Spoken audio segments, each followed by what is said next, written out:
Friend সবাই কেমন আছো? আশা করি ভালো আছো। তো নতুন দিনে নতুন একটা ব্লগে সবাইকে স্বাগত। তো এই যে মাছ কিনছি, বাড়ির সামনে রোজ বাড়ির সামনে দিয়ে বিক্রি করতে আসে মাছ। তো এই মাসির কাছেই মাছ নিই, বেশিরভাগ নিই, মানে অনেক রকম মাছওয়ালাই আসে। তো আজকে হাতের কাছে যার কাছে পাই তার কাছেই নিই আর কি। তো এখানে চিংড়ি মাছ ছিল, আর চিংড়ি মাছটা আমার বর খুব পছন্দ করে। এটা কুচো চিংড়ি, তো এই কুচো চিংড়িটা আমার বর খুব পছন্দ করে, তো সেই জন্য আর কি নিচ্ছি। আর এখানে বড় মাছও নেবো, কারণ চিংড়ি মাছ আমান খায় না, মানে এই কুচো চিংড়িগুলো আমান খাবে না কো। তো সেই জন্য দুই রকমই নিচ্ছি, যাতে আমানেরও খাওয়া হয় আমাদেরও হয়। তো আজকে চিংড়ি মাছটা রান্না করব না কো, শুধু বড় মাছটাই রান্না করব। চিংড়ি মাছটা এখন ফ্রিজে রেখে দেবো। আমার বর তো বললো আমি আজকে খেতে আসবো না কো। তো যার জন্য রান্না করা সেই যদি না খেতে আসে তাহলে আর রান্না করে করবোটা কি, সেই জন্য রেখে দিলাম। বড় মাছটাই রান্না করব। আর এই যে মাছ কেনা হয়ে গেছে, এই যে চিংড়ি মাছগুলো এবার পরিষ্কার করে ধোবো। আর এই যে বড় মাছও নিয়েছি। এই মাছটা কি মাছ আমি মনে করতে পারছি না, তোমরা একটু জানলে কমেন্টে আমাকে জানিও তো, আমি নামটা ভুলে যাচ্ছি। যাই হোক, মনে পড়েছে, এটা হচ্ছে সিলভার কাপ। তো এই মাছের ঝোল রান্না করেছি, রান্না করাটা শেয়ার করলাম না। রান্না করতে করতে এই যে দাদাটা হচ্ছে, এটা আমার একটা দাদা, মানে আমার ভাসুর হয়, কিন্তু আমার বরের বন্ধু আর কি। তো এই যে পেপসি বিক্রি করতে এসেছে, তাই পেপসি খাচ্ছে, আমিও খাচ্ছি আর এই দাদাও খাচ্ছে। তো দুজন মিলে আর কি এই পেপসিগুলো খাচ্ছে। আর বলছি যে ছোটোবেলা আমরা খেতাম এগুলো আর কি, এই নিয়ে আলোচনা হচ্ছিল। তো পেপসি খাচ্ছি, কালো পেপসি। আর এই কালো পেপসিগুলো কার কার পছন্দ একটু জানিও কমেন্টে, আমার খুব ভালো লাগে। আর এখনকার দিনে এই পেপসি এখনও পাওয়া যায়, মানে চিন্তা করো। তো আমি একদিন লাইভে খাচ্ছিলাম, একজন বলছিল যে এখনও পাওয়া যায়, আমি বললাম হ্যাঁ এখনও পাওয়া যায়। তো খুবই ভালো লাগে খেতে। এই একটু খেতে খেতে গল্প করছিলাম, এটা আমার বাড়ির সামনে দিয়ে বিক্রি করছিল, তো এই দাদাটা কিনছিল। আর এই দাদাকে তোমাদেরকে দেখিয়েছি ওই যেদিন আমরা ইকো পার্কে গিয়েছিলাম, ওই ইকো পার্কের ব্লগে তোমরা দেখে থাকো তা দেখবে। আর এখানে আমার যা রান্না করেছে মাংস, চিকেন। তো আমাকে বলছে একটু নুন দেখো তো হয়ে যায় নাকি। তো সেই জন্য আমরা একটু নুন দেখছি আর এখানে গল্প করছি। আর আমার ছোটো দেরকে আমরা কি একটা কথা নিয়ে রাগাচ্ছিলাম আর কি, তো রাগাতে হাসি। তো বললাম না নুন টুন ঠিকই হয়েছে। আর ওইদিকে নুন দেখবে বলে বাটি থেকে আর কি নিয়ে এলো মাংস, ও আর কি নুন দেখবে। তো এখানে আমরা গল্প করছিলাম। আর একটা কথা বলি, আমার এই ব্লগটা না দুদিনের ব্লগ, একদিনের ব্লগ নয়। সেই জন্য তোমাদের কনফিউজ যাতে না হয়, আমি সেই জন্য তোমাদেরকে একটু বলে রাখলাম এটা হচ্ছে পরের দিনের ব্লগ। কারণ ব্লগ করার মতো মানে কি বলবো, কিছু খুঁজে পাচ্ছিলাম না। আমার শরীরটা এমনি খুব একটা যে ভালো ছিল তা না। তো এরপরে আরও শরীর খারাপ হবে, সেটা অবশ্যই তোমরা দেখতে থাকো, সঙ্গে থাকো, তাহলে বুঝতে পারবে আমার কী লেভেলের শরীর খারাপ। যাই হোক, সেইটুকু তো মানে আমি শেয়ার করতে পারিনি। তো এই যে লেবুর দরকার, মানে কাগজি লেবু, তো কাগজি লেবুর গাছ আছে আমাদের, মানে আমার শাশুড়ি মার হাতে লাগানো আর কি কাগজি লেবুর গাছ। তো প্রচণ্ড মানে লেবুগুলোর প্রচণ্ড রস। তো এইখানে আমরা লেবু পাড়তে এসেছি, আর আমার সাথে আরও সব ছানাপোনারা সব চলে এসেছে আর কি, আমার সাকরেদরা, ওরাও আর কি আসবে।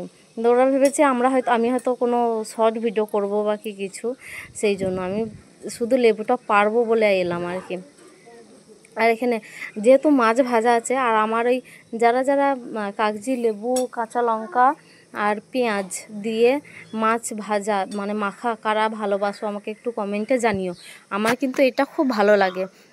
অনেকে বাংলাদেশে আমি শুনেছি এটাকে ভর্তা বলে, বাট এটা ভর্তা আমরা বলি না গো। যাই হোক, মাখা ছানা যাই বলে আর কি, আমার ভালো লাগে। আর সবাই পছন্দ করে মোটামুটি, তো সেই জন্যই আমি লেবুটা নিতে এসেছি। আর এই যে দুটো লেবু নেওয়া হয়ে গেছে, বেশি নিয়ে লাভ নেই কো, গাছেই থাকুক, কারণ ঘরে রাখলে শুকিয়ে যাবে, যতই ফ্রিজে থাকুক শুকিয়ে যাবেই। তো এই যে লেবু নেওয়ার পরে এবার বাড়ি চলে যাচ্ছি।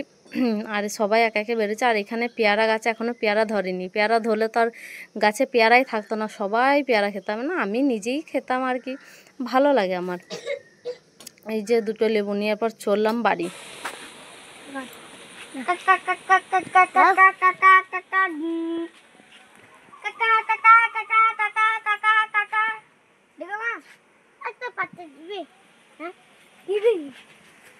ভয় করছে আবার বকছে।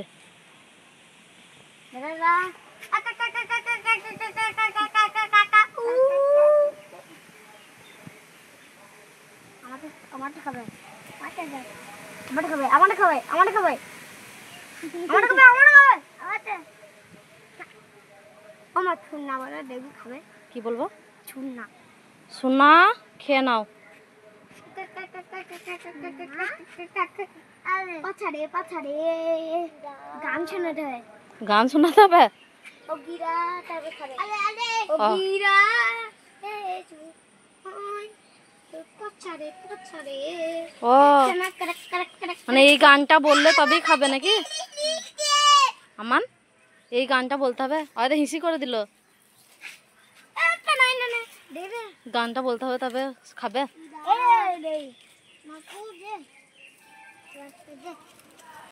তো আমানের গরুকে খাওয়ানো দেখতেই পেলে, মানে ওকে ওর হচ্ছে একটা নতুন স্টাইলে খাওয়ানো। কিছু নয়, ওর বন্ধুর সাথে একটু মানে গরুর যত্ন করছিল আর কি, বাঁশ পাতা দিয়ে। আর আবার বলছে যে ওকে নাকি ইয়ে করতে হবে, কি বলে, গান শুনিয়ে আর কি খাওয়াতে হবে।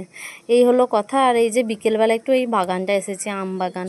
এখানে অনেক ধরনের আম গাছ আছে, আর আমগুলো সত্যি খুব মিষ্টি, প্রচণ্ড মিষ্টি। একটা আম আছে, একটা গাছ আছে, মানে কাঁচাতেই খুব মিষ্টি, মানে নুন টুন কিছুই লাগবে না গো। তো এইখানে ঠান্ডা, এখানে এলাম, আর একটু ভিডিও শ্যুট করারও ছিল, সেই জন্য এলাম আর কি। আর এই বাগানটা আমার খুব ভালো লাগে, বেশ গরমকালের জন্য একদম পারফেক্ট বসার জায়গা। তো আমি খুব একটা আসি না গো, ভিডিও শ্যুট করব বলেই এসেছি আর কি। তো আমি করব না, ভিডিও শ্যুট করবে বাচ্চারা। আর এখানে একটা আম পড়েছিল, ও ধুয়ে নিয়ে এলো। এই যে নাসরিন, ও আমটা পেয়েছে। একে আমার শর্ট ভিডিওতে অনেকেই দেখেছো। তো এ আর কি আমটা কুড়ি পেলো, তো ধুয়ে নিয়ে এসে আমাকে বলছে যে মামি একটু খেয়ে দেখো। তাই একটু খেয়ে দেখলাম, আমটা প্রচণ্ড মিষ্টি। আর গাছ পাকা আম মিষ্টি তো হবেই, তাই না? তো এই যে আমটা খাওয়ার পর ভিডিও শ্যুট করব। আর এখানে আমান এখন কখন ও খাচ্ছি বলছে, আমি কখন পাবো আর কি। আমরা একটু একটু করে আম খাচ্ছি। আর মানে আমটা আমার মুখের এক্সপ্রেশন থেকে বুঝতেই পারছো যে আমটা কতটা মিষ্টি। কারণ মিষ্টি আম না হলে পাকা মিষ্টি ভালো লাগে না গো। পাকা টক আম খেতে পারি না, কাঁচা টক আম খাবো, বাট পাকা খেতে পারি না। আর পাকাতে মিষ্টিটা, মানে এই আমটা পাকাতে প্রচণ্ড মিষ্টি, কাঁচাতেও মিষ্টি। তো এই যে আমান্য সবাই মিলে একটু একটু করে খেলাম, আমি শুধু ওই একটুই নিলাম। তো তারপরে রাত থেকে আমার এত শরীর খারাপ, মানে আমার ওঠার ক্ষমতা নেই গো। আমি অবশ্যই, তোমরা ভিডিওটা লাস্ট অবধি দেখতে থাকো, তাহলে বুঝতে পারবে। তো মায়ের বাড়ি আসার কথা ছিল, বাট আজকে আসার কথা ছিল, কিন্তু এইভাবে যে আসবো ভাবতে পারিনি। আর এই যে 4 চাকাটায় দেখছো, ওই ড্রাইভারটা, ওইটাই আমার ছোট দেওর, ও গাড়ি চালায়। তো মুখটা দেখাতে পারলাম না গো এই অবস্থায়। তো এত কষ্ট মানে পেয়েছি সারা রাত, কি বলবো, সবটাই তোমাদেরকে বলবো। তো তার আগে এই যে আমার মা একটু নুন চিনি শরবত করে দিল, তো নুন চিনি শরবতটা খেলাম। আর একদম পেটে মানে কিছুই থাকছে না গো, এত বমি, মানে এত শরীর খারাপ অনেকদিন পর হলো আমার এরকম, মানে আমি এতটা ভুগিনি কোনো দিন। তারপরে এই যে মা একটু তরমুজ কেটে দিল, বলে একটু খা। তো এমনি কিছুই ভালো লাগছে না খেতে, ওই একটু তরমুজটাই খেলাম। পেটে কিছুই ভালো লাগছে না, মানে যদি জলটা যাচ্ছে সেটাও বমি হয়ে যাচ্ছে, আমার এমন অবস্থা হয়ে গিয়েছিল। আর এই যে আমার বরও খাচ্ছে তরমুজ, আমার বর দিতে এসেছিলো, আমার বর আবার দিয়ে চলেও যাবে, থাকবে না গো। কারণ আমার বর কাজের মানুষ, একদম কোথাও থাকতেই চায় না। এই যে দিয়ে চলে গেল, বাড়ি চলে যাচ্ছে। আর আমি এখন থাকবো, তো বেড়াতে আসবো, কিন্তু এইভাবে যে আসবো ভাবতে পারিনি সত্যি, মানে এতটা শরীর খারাপ নিয়ে আসবো ভাবতে পারিনি। তো এই যে আমার বর চলে গেল বাড়ি, আবার আসবে। তো যখন আসবে আমি আবার তোমাদেরকে শেয়ার করব। হ্যালো ফ্রেন্ড, অনেকক্ষণ পর ক্যামেরায় এলাম। আসলে শরীরটা প্রচণ্ড খারাপ, আর এতটাই খারাপ যে কথা বলার মতো অবস্থায় ছিলাম না। রাত 1টা থেকে আমার এই শরীর খারাপটা শুরু হয়। প্রথমে গা গোলাচ্ছিল, বমি পাচ্ছিল, তো তারপরে কিছুক্ষণ পর বমি হয়। মানে সেই যে বমি হওয়াটা শুরু হয়, থামার নাম নেই। বমি করে আসছি 5 মিনিট অন্তর আবার বমি, আর বমির সাথে সাথে অসহ্য পেটে ব্যথা। আর প্রচণ্ড, মানে বমিটা গ্যাস থেকে হয়েছে সেটা বুঝতেই পারছি, কারণ মানে প্রচণ্ড অ্যাসিডিটি হয়ে গিয়েছিল, গলা বুক জ্বলছিল। মানে আমার এরকম শরীর খারাপ মানে খুব খুব কম হয় না বললেই চলে। এতটা মানে বমি করে করে ক্লান্ত হয়ে গেছি, মানে আমি বাথরুম থেকে বেরিয়ে যে রুমে আসতে আর পারছি না, আমি ওখানেই শুয়ে পড়েছি। মানে আমার এতটা মাথা ঘুরছিল। তারপর সকাল 6টা অবধি ওয়েট করি, কারণ এখন তো কোনো ওষুধের, তখন মানে রাত 1টায় তো কোনো দোকান খোলা থাকবে না। ওই জন্য বরকে উঠালাম না, কষ্ট দিলাম না। জল টল খাচ্ছি, ঠান্ডা জল খেলাম, কিছুই হচ্ছে না কো। তারপরে 6টার সময় আমার বরকে উঠালাম। মানে আমি যে উঠাবো, আমার সেই আওয়াজটাই আসছে না, মুখ দিয়ে আওয়াজই বেরোচ্ছে না, এমন অবস্থা হয়ে গিয়েছিল। তারপরে আমার বরকে উঠালাম, আমার বর আবার ওষুধ এনে দিল। মানে ওষুধ এনে দেওয়ার পর ওষুধ খেলাম, মানে বিশেষ করে বমিটা কমাবার জন্য। তো জিভে তলায় ওষুধটা দেওয়ার পর বমিটা একটু কমেছে, কিন্তু ওই যে শরীর দুর্বল যেটা এখনও রয়ে গেছে, ক্লান্ত, মানে আমার বমি করে করে আমার পুরো গলার ভেতরটা ব্যথা করছে, আমার এত ব্যথা করছে। তারপরে ওআরএস জল খেলাম 1 লিটার বোতলে। ওআরএস খেতে বলেছিল, সেটা খেলাম। মাথায় তেল নিলাম। তারপরে আমার আমার এমনিতেই আজকে মায়ের বাড়ি আসার কথা ছিল। আমি মায়ের বাড়ি সেজন্য সকালবেলায় আর কি আমাদের আসার কথা ছিল, ব্যাগটা গোছানোই ছিল। তো আমার বরকে বললাম যে আমি তো মাথা ঘুরে তুলতেই পারছি না, কি করব। এবার আমার ছেলেটাকেও তো কিছু খেতে দিতে হবে, রান্না করার মতো ক্ষমতা নেই। তারপরে ওই কোনো রকম ওষুধ খেয়ে একটু একটু ঠিকঠাক হয়ে 8টার সময় এলাম মায়ের বাড়ি। তারপরে তো এসে তা তোমাদেরকে কিছুই শেয়ার করতে পারিনি। ভিডিওতে সবাই লাইক করবেন, খুব ভালো ভিডিও। তো তারপর এসে আর ভিডিও করার মতো মানে পরিস্থিতিতে ছিলাম না। সারাটা দিন মানে আমি ঘুমিয়েছি, এত শরীরটা দুর্বল, ভাতও খেতে পারিনি। তো মা বলছে যে অল্প একটু খাওয়া, নাহলে শরীরটা আরও দুর্বল হয়ে যাবে। অল্প ভাত খেতে যেও পারলাম না গো খেতে, এই শরীরের অবস্থা এখন। আর হ্যাঁ, আমান এখন নেই, আমান ওর মামার সাথে গেছে